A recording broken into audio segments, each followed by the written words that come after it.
जम्मू कश्मीर में जल पहुंचाना ये एक योजना आई थी और पीएचई का नाम चेंज करके जल शक्ति विभाग रख दिया था। अब जल शक्ति विभाग का काम था कि दूर दराज पहाड़ी इलाकों में भी हर घर में पानी पहुंचाया जाए। जल ही जीवन है, ये उद्देश्य था। लेकिन उसमें करोड़ों रुपए का धांधली हुई है। उसको कई बार ये समाचार पत्रों में भी सुर्खियों में रहा है। जो उनके सेक्रेटरी थे उस समय, अब वो रिटायर हो चुके हैं, अशोक परमार, उन्होंने खुद ही आरोप लगाए थे कि करोड़ों रुपए धांधली हुई है। अब ये मुद्दा असेंबली में भी उठा था और इसमें एक नई डेवलपमेंट आज हुई है और ये समय की ब्रेकिंग है। और आप देख रहे हैं द न्यूज रूम 24 आवाज। मैं हूं पवन शर्मा, मेरे साथ हैं senior consultant editor the news room 24 आवाज अहमद अली फयाज। ब्रेकिंग क्या है तो फयाज साहब से पूछते हैं। फयाज साहब, जल शक्ति विभाग पर एक बड़ी ब्रेकिंग क्या है?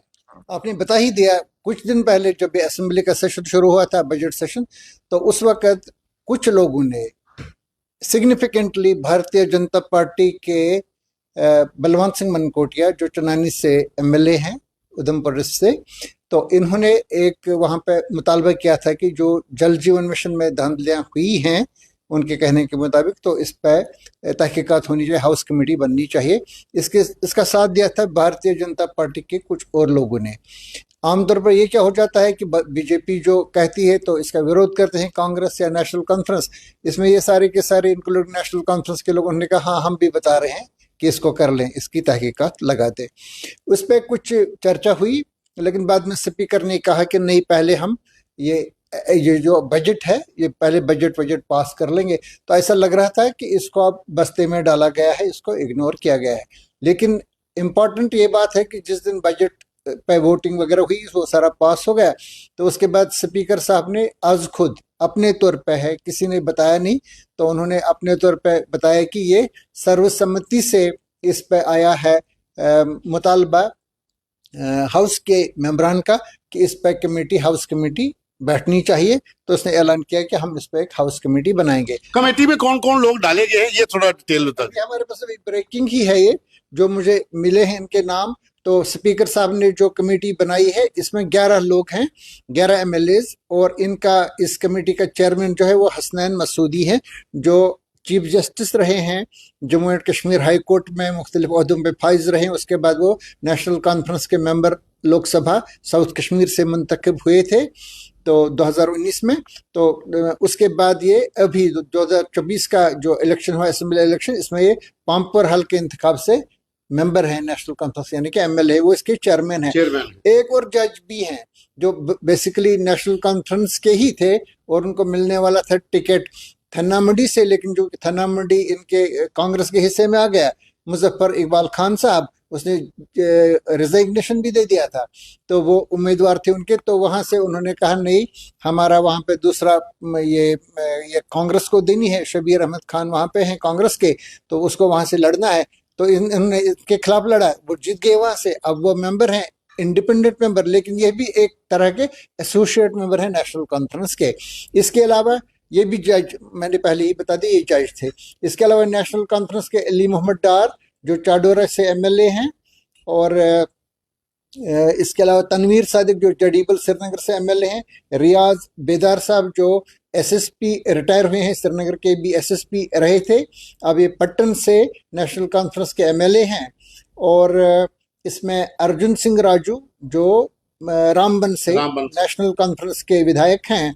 इसके अलावा कांग्रेस के इफ्तिखार अहमद जो रजौरी से हैं एमएलए कांग्रेस पार्टी के, मोहम्मद यूसुफ तारिगामी है जो सीपीएम के हैं और कुलगाम से वो एमएलए हैं। इसके अलावा राजू जसरोटिया और रणबीर सिंह पठानिया, ये 2 बीजेपी के हैं, और रफीक अहमद नायक जो पीडीपी के विधायक हैं त्राल से। ये लोग टोटल 11 है। इसमें उन्होंने कोई इनको सीमा नहीं दी है कि इस डेट तक ये मुकम्मल करना है, लेकिन ये लोग अब इसमें तहकीकात करेंगे।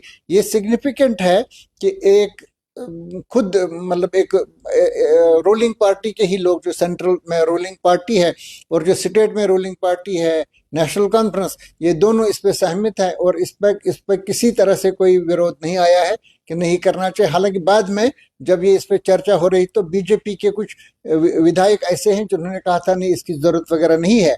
आपने बता दिया, इसमें आपने एक ब्यूरोक्रेट का जिक्र किया, आपने बता दिया कि उसने पहले ही कहा है। हाँ। वो इल्जामात तो हमने देखे हैं। इसके बाद जो यहाँ के उनकी जगह पे आए थे सेक्रेटरी इसके जल विभाग के, तो उन्होंने एक प्रेस कॉन्फ्रेंस भी दे दी थी, उन्होंने इसकी तरदीद वगैरह कर ली थी।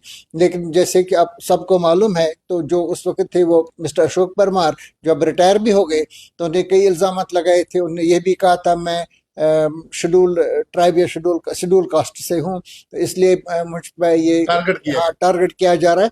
तो इस पे एक लंबी सियासत चली है। अब ये देखना है कि हाउस कमेटी क्या कामयाब हो जाएगी। साहब एक बड़ा मेरा अहम सवाल है कि असेंबली जब किसी भी मुद्दे के ऊपर हाउस कमेटी बनाती है, कोई भी बड़ा मसला जब आता है तो स्पीकर उस पर हाउस कमेटी का अनाउंस करता है, चाहे वो रिश्वतखोरी का मामला हो चाहे फिर कोई और एलिगेशंस हो।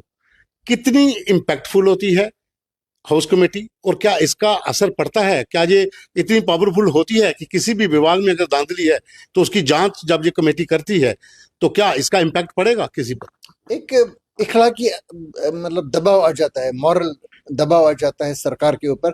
अब हाउस कमेटी को ये रिपोर्ट दे दी कि उसमें निशानदेही करेगी कि देखिए इस तरह से इस तरह की धांधलियां हुई है। हालांकि ये जरूरी नहीं है, कभी कभी इल्जामात लगते हैं, हो सकता है ये भी बेबुनियाद इल्जाम हो और इसमें साबित ही ना हो जाए कुछ। अब हमें इस बारे में भी हम कुछ नहीं कह सकते, हम इसको जज नहीं कर सकते, क्योंकि ये एलिगेशन है एक मेंबर की या कुछ मेंबरान की, और इसके सेक्रेटरी जो रिटायर भी हो चुके हैं। अब ये भी पता नहीं उन्होंने किस सोच के तहत ये मतलब शोर मचाया है इसके ऊपर। ये सारा पता चलेगा जब इसकी तहकीकात हो जाएगी। अब अगर इसकी आती है कोई एडवर्स रिपोर्ट तो सरकार पे दबाव बढ़ेगा इस पे कार्रवाई करने का। ये लाजिम नहीं है कि हाउस कमेटी ने रिपोर्ट दे दी और जाओ जी एफआईआर लगा दो, गिरफ्तार कर लो, ऐसा नहीं है। लेकिन एक दबाव इन पे बढ़ जाता है, फिर जस्टिफाई करना पड़ता है कि अगर हम इसमें कार्रवाई नहीं कर रहे हैं तो क्यों नहीं कर रहे हैं। एक इखलाकी दबाव बढ़ जाता है। फिर साहब हमने भी एक प्रोग्राम चलाते हैं डोगरी में, नवी सरकार लोगों के मुद्दे। मेरे पास डेली इस तरह के मुद्दे आते हैं कि फलां गांव में पाइपों के ढेर लगे हैं, लोहे को जंग खा रही है, पाइपें नहीं डाली गई हैं। इतने गांव में नल तो चला गया, अभी तक पानी नहीं पहुंचा है। जंगली इलाकों में जहां घने जंगल हैं वहां पर प्लास्टिक की पाइप लगाई गई हैं। कल को अगर फॉरेस्ट फायर होता है तो वो पाइप जो है वो पिघल जाएंगी, तो पानी कैसे पहुंचेगा? ये जरूरी नहीं है कि जहां पर लोग भेज रहे हैं। ये बिलावर के विधायक ने भी मुद्दा उठाया था प्लास्टिक पाइप का, आपके रजौरी के विधायक ने भी उठाया था, भारतीय जनता पार्टी के भी विधायकों ने, मनकोटिया ने चनैनी के इलाके में जो जल जीवन मिशन के ऊपर जो धांधली उसका भी मुद्दा उठाया था। मनकोटिया ने भी अपने रामनगर का जो इलाका आधा पड़ता है उसमें भी उठाया था। तो तमाम पहाड़ी इलाकों में आम लोगों ने भी मुद्दे भेजे थे कि धांधली हुई है। तो अगर धांधली हुई है तो कितना अमाउंट की हुई है, किस तरह की हुई है, इस बारे में कुछ बता सकते हैं? नहीं, अभी हम इस बारे में कुछ नहीं बता सकते क्योंकि हमारे पास वो डेटा नहीं है ना। मैंने कहा कि हम इसको जज नहीं कर सकते हैं। अभी इनका इल्जाम ये है कि मिसाल के तौर पे हमें 10 करोड़ की पाइप्स की जरूरत है। ये बता रहे हैं कि उन्होंने 100 करोड़ की पाइप्स खरीद ली। ये तो इसके माहिर ही बता सकते हैं ना कि एग्जैक्टली अगर किसी पर्टिकुलर डिवीजन में उन्होंने लाई है किसी पर्टिकुलर अमाउंट की पाइप्स या दूसरी चीजें, क्या वो वाकई वहां पे जरूरत थी या नहीं। ये सारा तहकीकात से हमने अभी, हमारे पास कोई ऐसे साधन नहीं है कि हम इसको जज करें और ये बता दें कि वाकई ये कोई धांधली है। इस मौके पे मुझे लग रहा है कि हमें इसमें मोहतात रहना चाहिए कि कल ये रिपोर्ट आ सकती है। जैसे कि कई मौक़ों पर ऐसा हुआ है कि इल्ज़ामात सच ही नहीं साबित हुए। ये तहकीकात कर रहे हैं, अब तहकीकात जब आगे चलेगी तो फिर थोड़ा सा अंदाजा लग जाएगा। लेकिन ये पहली बार हुआ है कि अपोजिशन और सरकार दोनों मिलकर एक मुद्दे को उठाते हैं और दोनों के लोग जो है हाउस कमेटी में आ जाते हैं। मेरी याददाश्त में मेरे ख्याल से ये पहली बार है, क्योंकि पहले जो हाउस कमेटी का मुतालबा हुआ करता था नॉर्मली वो अपोजिशन की तरफ से होता था। जैसे कि एक बार ये बनी थी हाउस कमेटी के, ये जो J&K गवर्नमेंट की प्रॉपर्टीज हैं दिल्ली में, ये जो राजाजी मार्ग, पृथ्वीराज रोड वगैरह बहुत सारी जगहों पे, इसमें आर्मी ने कब्जा जमाया है, किसी जगह पे उन्होंने दे दिया है लोगों को। इसी तरह से जो अमृतसर और चंडीगढ़ की प्रॉपर्टीज है इन पे भी उस हाउस कमेटी की बाद में हमने देखा ही नहीं उसका क्या हुआ। ये आता था मुतालबन नॉर्मली अपोजिशन की तरफ से और सरकार मजबूर हो जाती थी इस पे तहकीकात वगैरह करने के लिए। और एक बार ये भी हुआ, ताज मुहिद्दीन साहब मिनिस्टर थे तो उनके खिलाफ आया, उमर साहब ही चीफ मिनिस्टर उस वक्त थे, तो उन्होंने कहा कि लोगों ने कि उन्होंने वहाँ पे सदव एरिया में, शुपियान एरिया में जंगल के एक रुकबे पे कब्जा कर लिया है, इसकी तहकीकात कर लीजिए। फिर वो तहकीकात भी शुरू हुई, बाद में उसका हमें पता नहीं उसका क्या हुआ। तो इस किस्म की तहकीकात नॉर्मली अपोजिशन डिमांड करती है। यहाँ ये मेरी नॉलेज में ये पहली बार है कि इसको बीजेपी के लोगों ने उठाया और बाकी सारे लोगों ने कहा हाँ कर लीजिए। तो ये एक मुद्दा है, अब जांच होगी, क्या निकलता है क्या नहीं निकलता। जैसा फयाज साहब ने कहा कि हाउस कमेटी की जो रिपोर्ट होगी कैसी आएगी उसमें कुछ कहा नहीं जा सकता, क्योंकि पहले भी बहुत सी हाउस कमेटी बनी, वो मुद्दा कहाँ गया कोई पता नहीं चला। लेकिन एक बड़ा मुद्दा है जल जीवन मिशन को लेकर। जिस तरह से बीजेपी ने जो मुद्दा उठाया, नेशनल कॉन्फ्रेंस ने सपोर्ट किया, पीडीपी के लोगों ने भी सपोर्ट किया, कांग्रेस ने भी किया। तो इसका कहने का मतलब है कि सरकार भी चाहती है कि अगर धांधली हुई है तो इसकी जांच हो, पानी का पानी हो, ताकि लोगों के घरों के पास जो पानी पहुंच रहा है वो पहुंच पाए। क्योंकि जल जीवन मिशन जो है, अगर हाउस कमेटी की रिपोर्ट इसके खिलाफ आती है तो इस पर भी पानी फिर सकता है। अभी के लिए बस इतना ही, धन्यवाद।